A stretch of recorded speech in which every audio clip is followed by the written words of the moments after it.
an Empire Boxing and Unlearning Network production. Welcome back to the Empire Boxing Podcast. I'm your host, Coach Jay, and I'm thrilled to welcome ADELAIDA La Cobra Ruiz to the show tonight. She boasts a professional record of 15-0-1, 8 coming by way of knockout. She is ranked number 1 in USA and number 8 in the world in the super flyweight division by BoxRec. She has held the WCB interim female super flyweight title since September 2022 and previously won and held the WCBC silver female super flyweight title from 2021 to 2022. Welcome to the show. That is a star-studded intro, and I'm thrilled to be the one that gets to read it out. Thank you so much for your time. We really appreciate you joining us. Thank you for having me. Thank you. And I mean, like, you're a pro. You're sitting in your car doing this interview. You got the backdrop. I was like, wow, she's in a nice office. Totally gonna out you straight out of the gate. I love it. Again, we appreciate you making the time. That's just the best for us. Now, I want to get to know you and talk about your story. You know, I think that's one of the most important things for me. You know, hosting this podcast is, you know, not just talking about you, the boxer, but you, the person, and kind of who you are and what you know, how you got to where you got. So let's start into the early days. How did boxing come into your life? Well, I started boxing at 12 years old, but I was always around the boxing gym and the boxing thing because my two oldest brothers were boxing. They were amateur boxers. So my dad started coaching, I believe it was 1995. So since 1995, I was around boxing. I never took it serious until my little sister was told that she needed to start boxing to work out and exercise and lose some weight. So then that's when I joined boxing. So did you join to sort of like support her in that journey and then just ended up falling into it, loving it for yourself? Kind of, sort of, yes. I just wanted to be with her. We were super close. We're just, I think, 18 months apart. So we were super close. So wherever she went, I went. Wherever I went, she went. So she went. I wanted to go. I wanted to be with her. And once I got in that ring and I put on the gloves and started boxing and sparring, I was like, ooh, I like this. This is what I want to do. Yeah. Wow. And at that time, was your dad coaching the both of you? Yes, he was actually, no, he was the second coach. He couldn't coach, me. He was coaching my sister. He couldn't coach me because we would crash a lot before. So I had a different coach, which was the head coach at the Bell Gardens boxing gym at the time. And then what was that like for dad to kind of have to take a bit of a back seat when it came to, you know, your boxing? I don't think he minded because we would just get into it a lot. I was daddy's little girl and I would get jealous when he'll have training other people. When he'll tell me I needed to do something, I wouldn't take it right. I'll be like, no, I want to do it this way. This is the way to do it. So he was fine with it. Yeah. And then tell me, how long before you started, you got into it, you kind of got the taste for it, did you start fighting in amateurs? I think within that same year. That same year, we started in the summer. In November, the head coach was like, she's ready. Like, let's get her book. Let's start fighting her. So it was within that same year. I started in the summer, and in November, they got my book, and I started it. Wow. And how did you feel? Were you excited to do that? You wanted to take it to the next step? You'd had enough sparring, or were you a bit nervous? Well, I was 12. I was just happy. You know, I was happy I was getting my book, and I was going to go fight, and I was nervous. It was my first fight. I did lose my first fight actually, but I wanted to do it. So that first loss was like my motivation to keep going. Yeah. Wow, that's amazing. And what else was significant about that time? Like, did you catch yourself, you know, feeling any doubt, or were you, right away after the loss, were you like, get me back in the gym, I want to go? No, it was just, I couldn't stop crying after that loss. So it was just, that fight was so close. It could have gone either way. So I think that's the reason I was like, no, let's do this. I want the rematch. I wanted to fight the girl again, and I did. So I think that was just like, come on, let's keep going. Let's do this. And how long before that fight and then getting that rematch? Was that the next fight, or was it a few later? No, I think it was within a couple of weeks later because it was a Wow. tournament. So Right. within the tournament, we fought. Yeah. Amazing. We And ended up then, fighting actually 5 times. wow. And was that because oftentimes it can be, the pool in female boxing sometimes can be quite small, and we do end up kind of fighting the same people over and over. Was that your experience as well? Yeah. And not really, no. Just with Okay. her, the only reason I did fight her 5 times was because I lost, then I won, and then she wanted the rematch again. So we kept going back and forth. And then the last time, I believe, was a tournament that we clashed into each other again.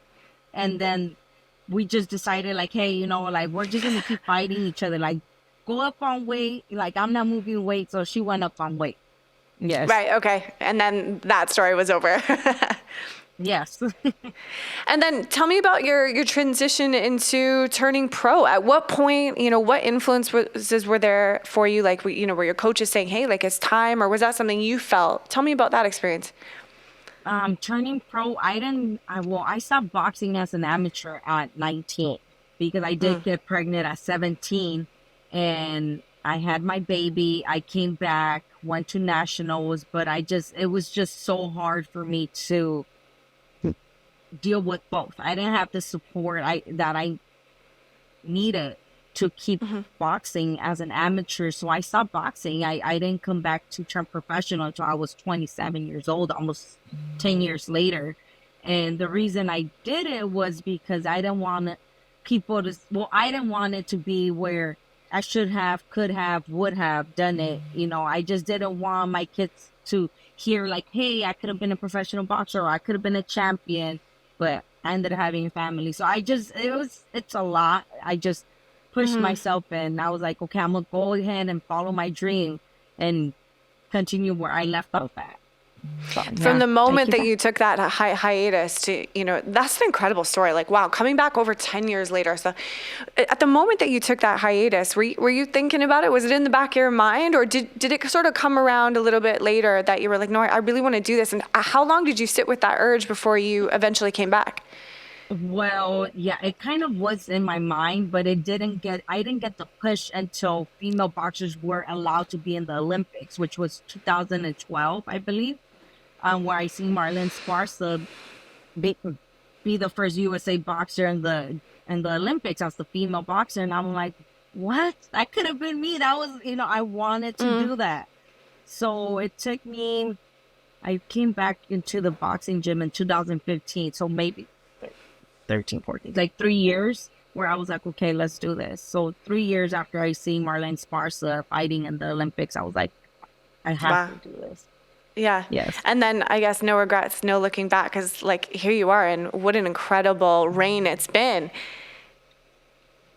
No looking back. I mean, I've thought about it because, I mean, it's tough. It's a tough sport. There's a lot of obstacles. There's a lot of things happening, not just with boxing, but with my personal life. And it's just, I think about it and I'm like, no, I got to keep going. So I'm kind of dodging everything around, life, struggles, obstacles. So Yeah, that can't be easy, So how do you balance that? How do you balance being a mother and a professional boxer at the same time? Oh, I think, I don't know, honestly. I don't know how I do it, actually. It's hard. I mean, it's really, really hard. I just, like I used to tell my mom, like, I don't have time. And she's like, you do have time. You just have to prioritize what's important for you. What is it now? So that's exactly what I did. I set my schedule and I just go. It's like, it's school. When there's a schedule, at this time to this time, I'm doing this time to this time, I'm doing that. So it's just basically a schedule, a whole routine. It's my everyday. And it's been like that since I turned professional. And then, you mentioned before about, not wanting your kids to kind of have the example of, oh, I wish, or I would have, or I could have. Yeah. How important is that to you, to be that role model of like, no, you can do anything. You just have to apply yourself in discipline. And what does that mean to you to be able to share that with your kid now? I mean, it means a lot, and I want to continue showing that to them. And I feel like it has impact, youngest son, he's an amateur boxer now. He followed what he wanted to do. You know, I didn't push him towards it. My son, the oldest, he's about to graduate this year. You know, he's a senior and he's following through with what he wants to do. My daughter's a track star, you know, like she's doing track, and I see myself in her. She challenges herself and sets goals.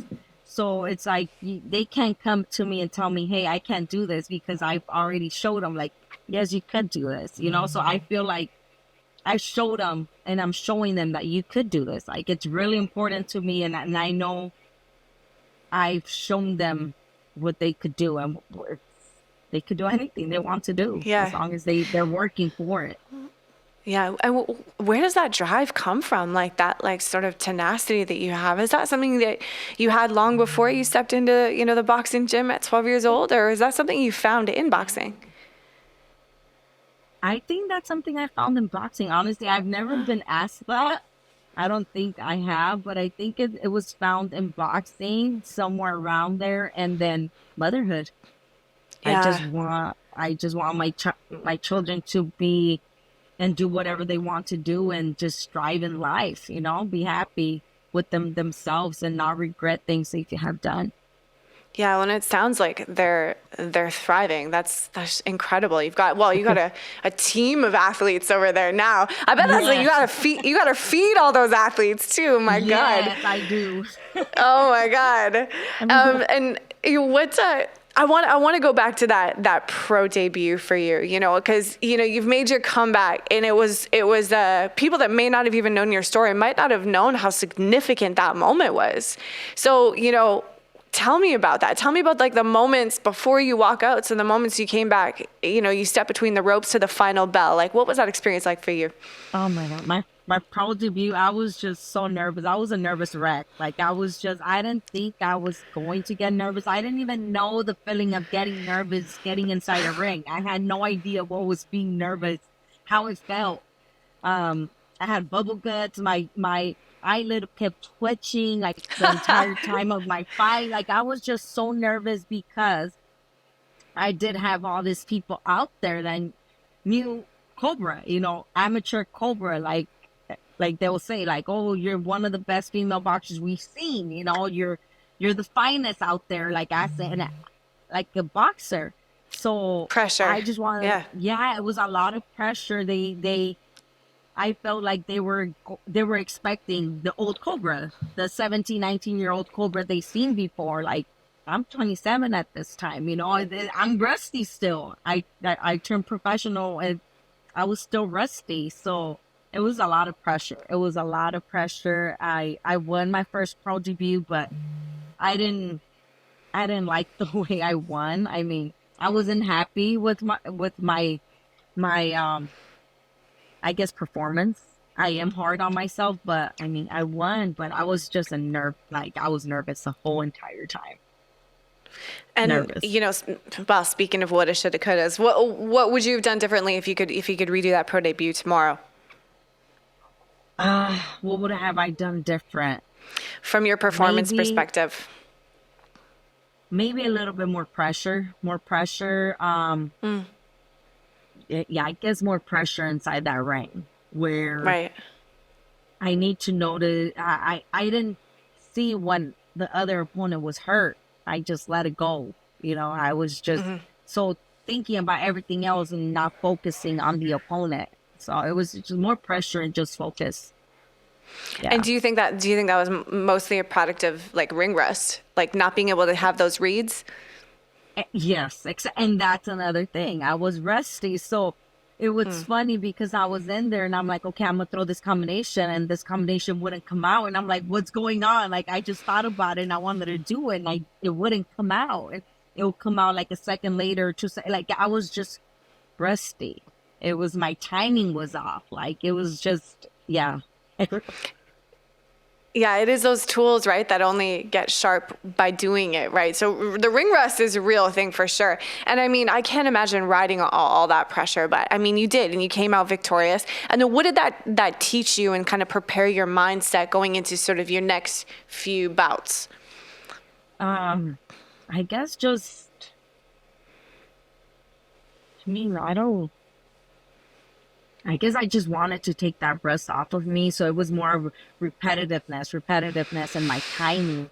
So we worked on a lot on just repeating and timing for my other fights. Mm-hmm. And what would you say, like, your main strengths and style is as a pro? Like, what are the things that you're trying to repeat and hammer in? Like, what are the tools that you like to spend time sharpening? Well, my power. I mean, you got an eight KOs. Like, so you have power. So how do you train that as well? How do I mean, my strength and conditioning. But I don't really know. My dad's my coach, and I just do what he tells me to do. And I think I don't work for my power. My power is just there. I mean, one day he'll be like, okay, you're weighing 20 ounces. The next day, okay, you're weighing 16 ounces. Like, he lays out all my stuff for the day, you know? Okay, you're going to wear this band and you're going to use these weights, and then you're going to do this and we're going to work on this. So it's like, we have always something different to work on. And I'm just like, okay, I'm going to do that today, you know? Right. So I just trust them, and I just trust the process, and I feel that even now I'm getting stronger as I'm going. Like, my power's not the same as it was 6 months ago or a year ago. I just feel like I'm getting stronger as I'm going. Wow, that's amazing. I'm a huge, like, I'm a nerd with like the S&C side of things and sort of like, performance development. And so I'm always curious, like, what are people's teams doing? Like, how is your team supporting and giving you the progressive overload so you can adapt and become stronger, more speed or whatever. So sounds like you have a good team, and it sounds like you're a dream athlete as well. You're like, I'll do whatever you say. So that's probably your coaches are like, okay. Yeah. So describe your team for me. Like, walk me through like some of your skills coaches, your from your S&C. Like, do you focus on nutrition? Do you have a nutritionist? What does that look like in terms of your pro team? So nutritionist, I don't have. I'm my own nutritionist. So I prepare my own meals. Usually it depends if I'm in camp or not in camp. I kind of just stay off a lot of like the not healthy carbs. I stay with the good healthy carbs. Yeah. And then just, like, kind of, I don't like meat. I kind of try to stay away from meat. And just, really? I'm my own nutritionist, so I kind of put everything together. My coach is my dad. My strength and conditioning is my dad. He does it all for me. So I train by myself. I train at 4:30 in the morning, and it's just me and him. So we have our days so it's just me and him, and he just sets up my schedule. Like, okay, this day we're doing this, that. Okay, these are our sparring days. Our sparring days when we are in camp, we try to spar 3 times a week. So it's just it depends, He just tries to work with my schedule because my schedule's crazy, but. Yeah, I saw that. I think I saw like on your story, like a 5 a.m. sparring session. I was just like, oof. I was like, oh, that hit different. I was like, oh, ain't nobody doing anything with me athletic at 5 a.m. So I feel like I feel like a lot of people like love to kind of know the inside story, the behind the scenes of the boxer. Yeah. And so I would love to know if you're cool. Like, walk us through a day in your life. Like, I feel like I need a coffee to even listen to you talk about the amount of output that you have. But walk us through that. So I could maybe walk you through so today, today. Yeah, let's do it. So I wake up at 4:30 in the morning. Today was my late day, actually, because my sparring partner got there at 5. So I was able to sleep 30 minutes more. So oh God. Yeah. Yes, right. So 4:15, 4:30, woke up. I get all my things ready the night before. So everything's set up for me, my bag, my purse, my lunch bag. So I get everything ready the night before. I get up, I change, I feed my babies because I have 2 fur babies at home. So I feed them. I head to the gym. We did 8 rounds of sparring. Then we go ahead and do mitts and the bags, and it's all boxing today. So I'm out by like 7 o'clock, and then I go into work at 7:30. So I'm at work. Usually I do my 3.5 miles hills during my lunch hour, but I didn't do them today because I had sparring in the morning. So I spit off. I didn't do my hills. I got off at 4:30, and then I had a doctor appointment at 5:30 here in Long Beach, and then I had you guys here at 6 o'clock. And then from here, I'm gonna head back to the gym. I'll be back at the gym. I should be there by like 7:30, 8 o'clock to pick up my kids, head home, make dinner, and then set everything up for the next day. Wow. And then do it all over again. Wow. That is incredible. But it's so true, right? Like without, planning ahead and setting up the systems, it's almost impossible. You can't execute that kind of output without a good system in place. I need a good system in place. I plan ahead of time. I need my calendars. I have a written one. I have my phone. I have my Outlook at work. Like I need my planners on my calendar, and I have to book everything. Like I can't do it without a schedule. Yeah. It'll be crazy. It'd be madness. No, tell me about how the relationship with your dad as your coach has sort of evolved since the amateurs, you guys, or, even before that, you guys butting heads a little bit. Is that still something that, you guys have to go through now, or is it sort of fine-tuned its way? Okay. No, we're getting better. We're getting better. It started off, he became my head coach in 2018. But it wasn't that good. It was, we were bumping heads too much to the point where he was like, I'm quit. And I'm like, okay, whatever. We're just having up and downs. And, we just we both know now that, we have to leave the athlete and the coach at the gym. And then the personal, he started learning, do not take anything personal that happens at the gym. It's not personal. I'm losing weight. I'm hormonal. I'm getting ready. I have all this stress. So don't take anything personal. Like towards like my attitude, not that I'm rude to him, but like my attitude. Again, I'm daddy's girl. So it's just, we have a different bond than my other brothers and sisters, So, so we started learning how to kind of like the boundaries and things like that. So we're working on it. It's gotten better since 2018. So much better.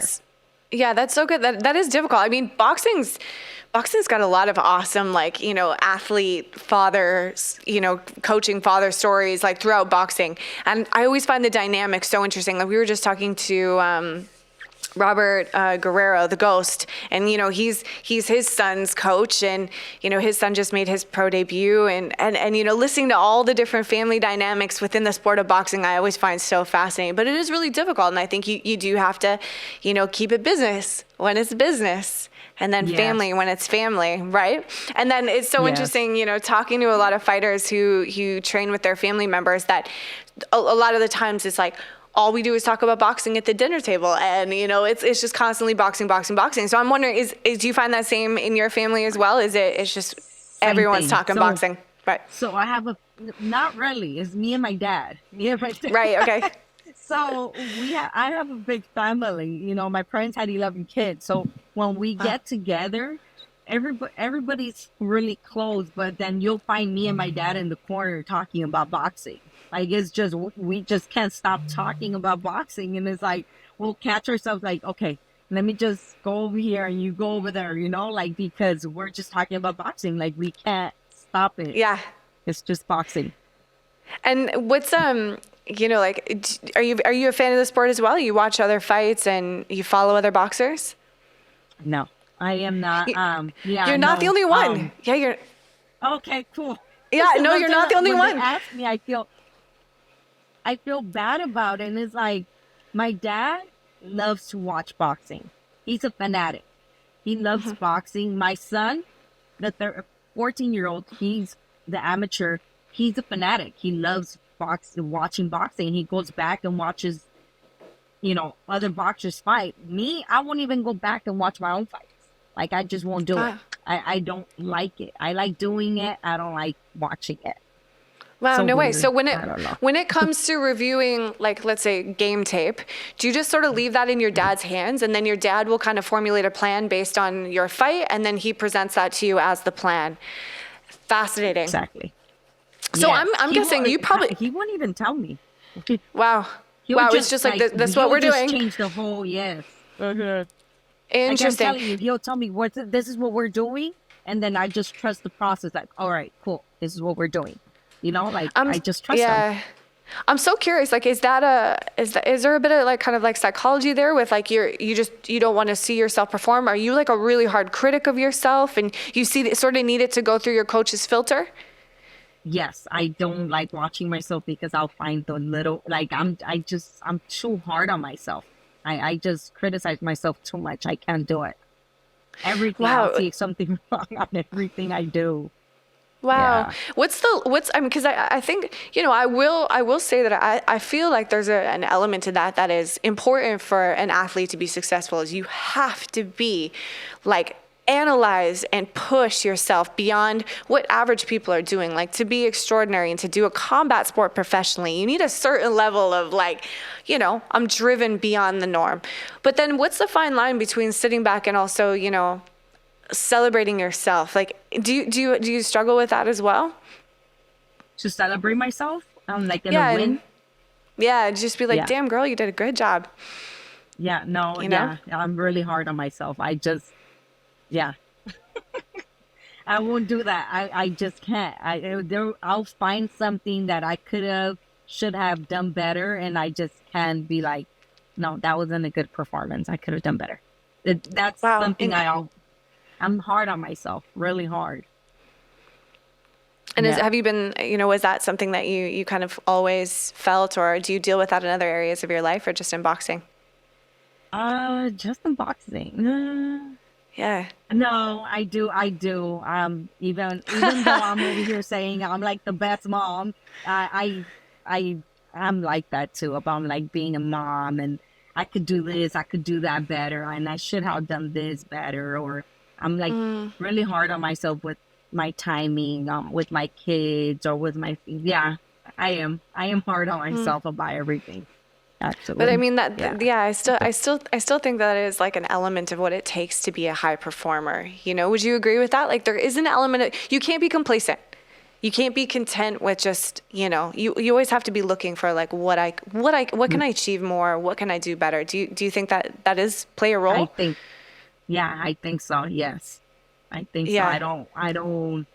I always find myself learning something new and a new challenge to add into something. Like I don't be like, oh, I'm a champion now and I'm the best. Like, no, there's just always something that I want to learn and add, like, to everything that I do. I want to keep going, learning, adding. Yeah. I was watching you. I don't know if you're an MMA fan at all either, but you probably don't even have time to watch stuff. You're not probably at all, are you? Okay, I was watching I was watching UFC in the weekend, and Alex Pereira, he was the champ, the light heavyweight champ, I believe. Anyways, he was saying that every time I step in the ring, I feel like I win that. I have to win that belt all over again, every single time. I never think of myself as a champion. I always think of myself as the contender or the challenger. And when I come in, I have to win it every time. Can you relate to that a little bit? I think so. Yes. A little bit. Yeah. Yes. I thought that was really interesting. None of the, it was like confident, but not overconfidence. It was the idea of like coming in and having to work as hard as you had to work to win it the first time, every single time. And I thought that was a really interesting nugget. I was like, there's some important psychology there for a champion mindset, I think. And so, hearing you say that made me think, I feel like she's almost every time she's not coming in as the champ. She's coming in as, I have to become the champ. Yes. I agree. So yeah, no, I think that's so cool. So okay, so you're not having much time to watch boxing. You're a super busy person, but there has to be people through the sport. Doesn't matter, male, female boxers that inspired you, and people that you tried to emulate or watch. Who are some of your biggest inspirations in the sport? I would say Pacquiao. Pac-Man has been one of them that I really did enjoy watching boxing.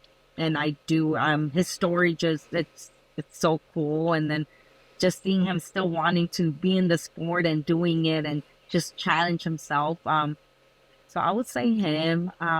I didn't really watch Christy Martin growing up, but then, I kind of heard her story and her documentary, and I'm like, wow, like That she documentary struggled. was incredible.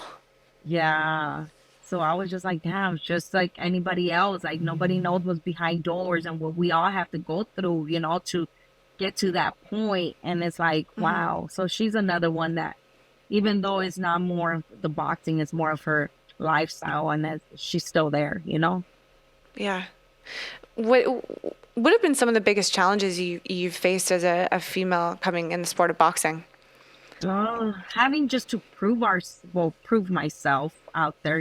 My first fight, the promoter really kind of didn't want to give it to me. Like, he didn't want to put me on his card until we were like, why not? Like, oh, well, she has to sell these many tickets. And we're like, that's not a problem. It's like, why? Because I'm a female. You didn't want to, like put me in the card.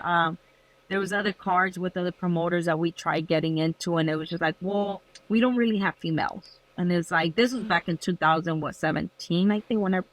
So now you see more females in cards, but back then you wouldn't really. Everybody was like, why? Well, she has to sell these many tickets, And then the low pay, it's like, I fought for $0 before, and it's just like, you want to take this fight? Well, we don't have money to pay you. Do you want to still get it? And I'm like, well, I guess, like I want to get that title, So if I have to do this to get to that title, you don't have to pay me. I'm taking days off work to come and fight, but I'm not getting paid or I'm not getting reimbursed. So I would just see it as I was putting into myself. Like, it's just like,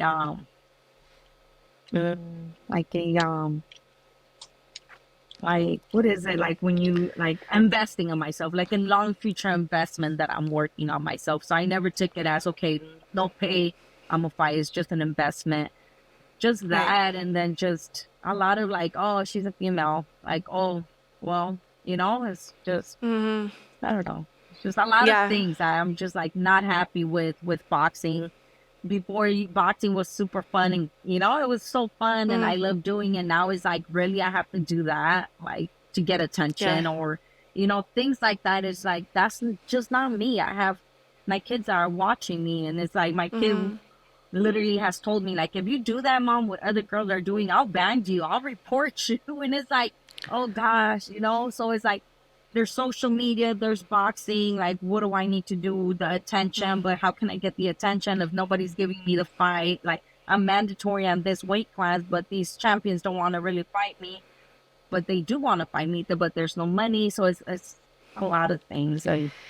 It's difficult. And and that whole marketing element, like, I think I know what you're alluding to. It's just like, kind of, you're not really allowed to be wholesome anymore. If you want to get the likes and the views and, the social media attention to help push and market your name, it's like, there's a whole list of things that female athletes got to do that male athletes don't necessarily have to do, which comes with sometimes a bit of a moral and ethical dilemma. And when you got kids watching too, it's like, I can't imagine navigating that. So, I mean, this is fascinating. So in your opinion, what would have to change for you to see the changes you want to see as a fighter in the sport of boxing? I would say more supporters for female boxing, which I'm seeing it now.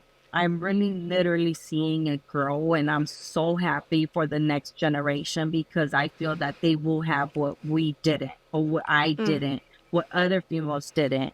So I mean, more support to female boxers, for them to actually not say, oh, I'm not watching that fight, it's just females. It's like, watch the fight, see how much heart we put into the fight. Like, you'll see fights, female fights, and we're just going at it. Like, we're just fighting from round 1 to round 10. You see not the male, not saying nothing against the male boxers, but male boxers don't want to get hit no more. They're just trying not to get hit, and then hit and run and do this. We'll have you on your feet watching, like, oh my gosh, you're fighting. It's like, the entertainment of female boxers is there. It's just, they're not giving us a chance to watch it. And I know this because I know a couple of people that wouldn't even give female boxing a chance until they did. And they're like, wow, like, this is what it is. I'm like, this is what it is. You'll always see us sit there in the middle of the ring and just throw punches. It's not going to be a boring fight. There's no boring fight. I think the fight that really had people on their feet, changing the vast majority of minds, was recently, like, Katie Taylor and Amanda Serrano. That was just a barn burner. And I think there wasn't a person, casual fan or committed, boxing fan or purist or boxing snob out there that probably wasn't on their feet for that fight, respecting those women. And I think that fight definitely turned the tides for fans of female boxing. I want to go back to what you said about, more support. How do you think women's boxing gets more support? Like, what has to be done along the career of a female boxer for them to be known by the fans, for them to be supported and followed by the fans? Well, then there comes the promoters, which promoters won't do something if it doesn't make sense. Basically, it's the money needs to make sense as well. But it's the investment that a promoter needs to give to the female boxer, putting them out there. It's like Ronda Rousey. Like, who was Ronda Rousey until we started seeing her in billboards, and we started seeing her in like on the side, like more I guess the marketing, right? Like more like, who's this person? Like, wait, what? Who's fighting? Like, more exposure. But the investment doesn't want to be made because they have to waste money. What if that money doesn't come back in? So they're not willing to do it. So I feel that the supporters will come in if they see, like, oh, hey, who's this girl? Who's, what's happening? It's just, it's a big circle that has to happen. But I think the money comes from the supporters. It's interesting you say that, because the irony of holding back on taking, like, sort of the upfront initiative, which might cost money from a marketing perspective, to promote women's boxing, was the exact thing that was done to promote men's boxing.